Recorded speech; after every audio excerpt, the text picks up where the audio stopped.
Püskürtmeye çağırırlar biz aşkım. Anı seyir kızlar, artıq saat 10'un yarısıdır. Mən həyəcandan, yəni bu gecəni yata bilməmişəm. Necə ki bir insan duyanda, yəni yeni həyat, yeni fərqli belə deyim də, həyata keçid edirsən, onları düşünürsən, adam yata bilir. Həmçinin də, yəni mənim üçün Qarabağa keçmək bu fərqlilikdir. İnşallah bugünləri artıq gedirik Püskürtməyə. Sizə görüntülər çəkəcəm, paylaşacağam. İnşallah ki xeyirli olar. Hətta deyirlər ki ayın 19-u kötü olacaq. Yəni qarşıda mənim 6 günüm var. 6 günə necə hazırlaşaram, nə edərəm heç bir fikrim yoxdur. Sadəcə həyəcandan əlim ayağım əsir. Çox həyəcanlıyam. İnşallah ki xeyirli uğurlu olar. Bəli, bugün ayın 14-düdür və bizi Püskürtməyə çağırıblar. Yeməyimizi yedik, düşdük yola. Ən həyəcanlı və ən gözəl anlarımı yaşayırdım. Qarşıda məni nə gözləyəcəyini bilmirəm, amma möhtəşəm xəyallar qururam.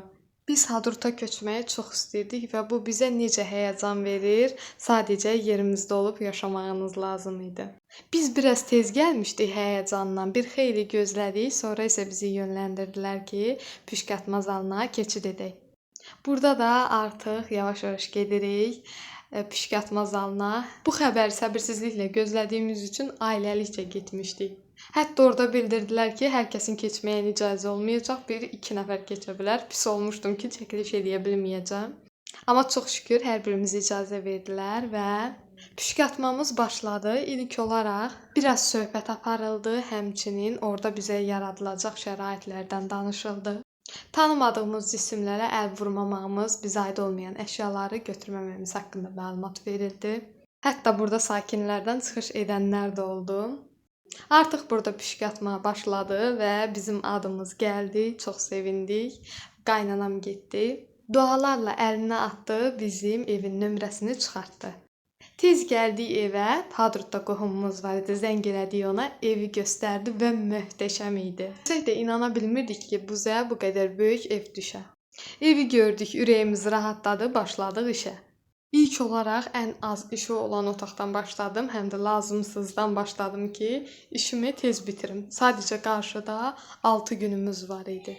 Köçün ən sevdiyim yanı isə tez olmaqdır. Yəni 6 gün içərisində artıq gedəcəkdik və bu məni həyəcanlandırırdı ki, 6 günə artıq gedəcəyik. Demək olar ki, otağı qurtardım. Bir dənə yatacaq yerimiz qaldı. Elə kirayənin də vaxtı idi, kakras sabahları. Artıq demək olar təhvil veririk. Yavaş-yavaş yığışıb çıxırıq. İndi ya mamamgildə, ya Qaraqarayevdə qalacağıq. İndi hərəmiz bir tərəfdə müvəqqəti olaraq. Ona görə də yükləri yığıram, tez-tez daşıyırıq ki, daha yüzəyə çıxırıq.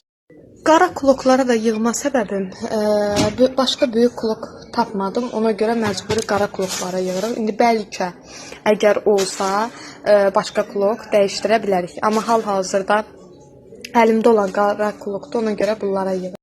Demək olar evi bir-birinə qatmışdıq, hər şey ortalıqda idi, amma çoxsa artıq anamgilə daşınmışdı, yükümüzün bir yarısı qalmışdı. Əlavə olaraq da sədrəkdən lazım olan hər bir şeyi xırdavat gedib alırdıq. Burada da oğlum artıq yatmışdı. Çünki gəldiyimiz yerdə nə var, nə yox bilmədiyimiz üçün lazım olan hər bir şeyi oradan almağa çalışırdıq. Burada demək olar şkaflar boşaldı. Sadəcə əldə qalan qablardır, bəziləri də bunları da götürəcəm, şkafın içini təmizləyəcəm. Demək olar çöllər tərtəmizdir. Elə də batmayıb. Əlavədə təmizlik gedir, indi də yavaş-yavaş daşıyırlar. Anamgilə gəldik, anamgilin evi köçür, bunlar da yenə mənimdir. Əməlli başlı şkaf falan yataq mebelidir. Bir çox şeylər bura gəlib, hələ mebellər bura gəlməyib, digər mebellər. Onlar da hər halda heç gəlməyəcək, çünki onları da bura çıxardıb təzədən düşürmək çətindir. Bu bir otaq, digərini də digər postda paylaşırıq. Hər vaxtınız xeyir olsun. Günə gec başlamamışıq qətiyyən. Sabah tezdən oyanmışıq. Sadəcə bir-iki dənə işlərimiz vardı, onları həll eləyirdik.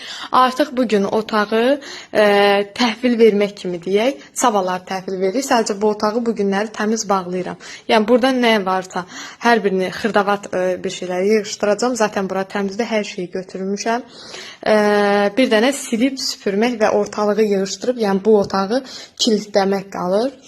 Demək olar ki, artıq bitirmişik işlərimizi. Bu günləri sırf hər bir otağı bir-bir təmizləyib bağlayacaq. Bizim otaq qalacaq, bir də ki, mətbəx qalacaq ki, bu axşam da burada olub, sabahları artıq çıxacaq.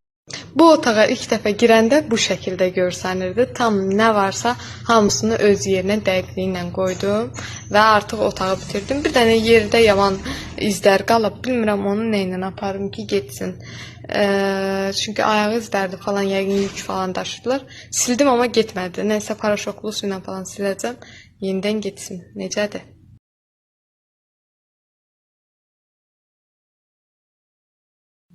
Bugün artıq bu evdə son günümüzdür.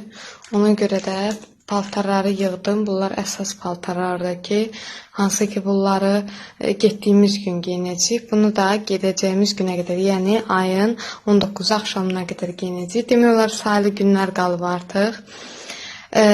Bugün, daha doğrusu sabah evi təhvil veririk. Sabah qara evdə, birisi gün isə anamgildə olacağıq və anamgildən artıq çıxacağıq. Bu evdə son günümüz.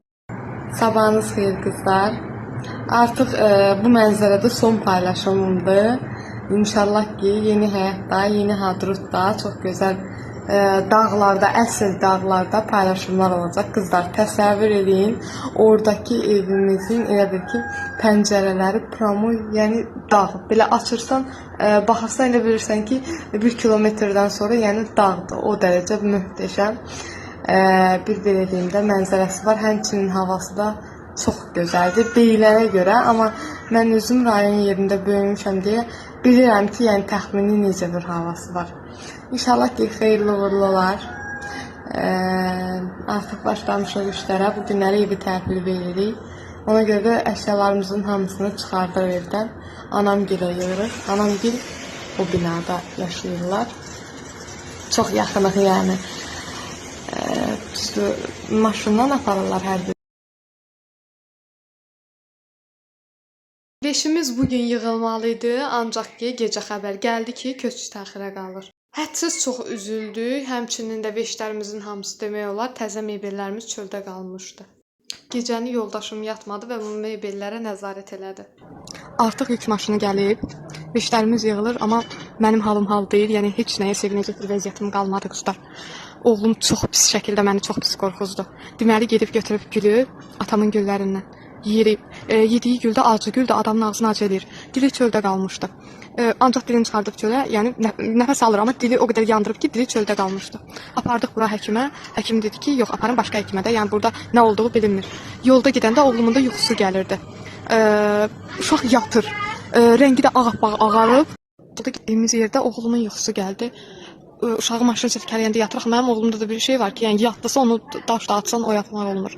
Yəni pis yuxusu gələndə. Qızlar, indi dili qalıb çöldə, özünün də rəngi ağappaq, oğlumun rəngi ağdır da, belə qara ağ, belə bir tonu var, yəni qırmızılıq yoxdur sifətində. Özü yatmaq istəyəndə üzü buz kimi olur. Üzü buz kimi oldu, gözləri yumur, belə gedir. Sən demə yuxusu gəlir. Qızlar, elə bildim uşağıma bir şey olur, öldüm. Yəni Allah heç bir valideynə bunu yaşatmasın. Yəni bildiyiniz həyatımın ən böyük travmasını aldım. Küvezdə olanda da çox üzülmüşdüm, amma bu başqa bir şeydir. Yəni bu təsəvvür belə olunacaq bir şey deyil. Allah heç bir valideynə bu anı yaşatmasın. Oğlumun bu başına gələn hadisəndə ilə bədnəzərlə əlaqələndirdim və iynə vuruldu. O həyəcanla, o streslə elə başladıq veşlərimizi yığmağa. Çünki oturub stresə düşəcək halımız yox idi, vaxtımız yox idi. Əslində bu gecə artıq hadrutda olmalıydıq, ancaq ki təxirə düşdüyünə görə bir gün gec gedəsi olduq. Burada da yenə də veşlərimizi artıq təmiz tökdük çölə. Maşın gəlməli idi artıq. Gəldi və burada yavaş-yavaş başladıq veşləri yığmağa. Heç cürə sevinə bilmirdim, çünki mən o qədər pis olmuşdum ki, yəni bir anlıq elə bilmişdim ki, oğlumu itirirəm.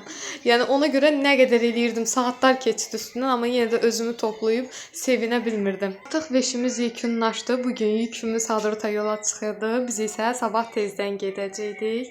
6 gününü, 4 gününü sakitcə keçirdik, ancaq 2 gününü o qədər şou yaşadıq ki, demək olar ki, artıq taqətdən kəsilmişdik.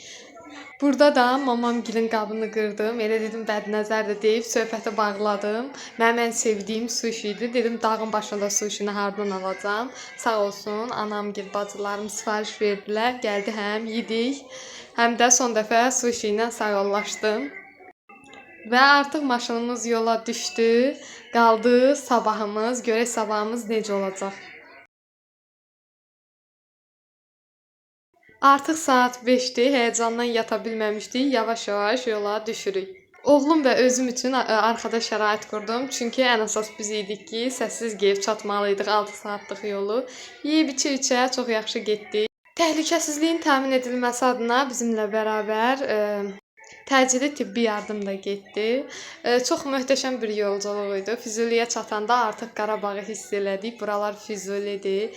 Artıq burada çox fərqli hisslər yaşayırıq. Gəldik, çatdıq və açarlarımızı artıq burada təhvil alırıq. Həmçinin bizə nələrə əl vurmamalıyıq, onlar da göstərdilər. Artıq açarımızı əlimizə aldıq.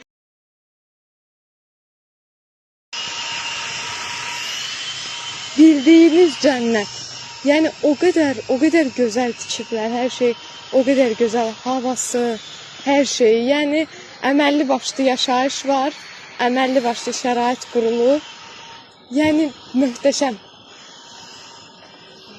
Bu şeydə həqiqətən çox şanslıyıq ki, biz burada artıq gəldik, çatdıq. Bura bizim həyətimizdir, sizlərlə bərabər.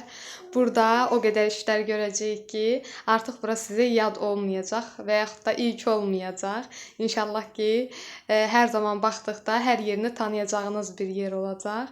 Evin içinə daxil olduq, atam da sağ olsun duasını oxudu və inşallah ki, yaxın zamanda sizə ev vloqumuzu da çəkib paylaşacağıq. Videomuz sizin üçün maraqlı oldusa, bəyənib bu kimi videoların davamı üçün səhifəmizi izləməyi unutmayın. Bundan sonra hansı videomuzu vlog şəklində paylaşmağımızı istəyirsinizsə, yorumlarda qeyd edərsiniz, paylaşaram.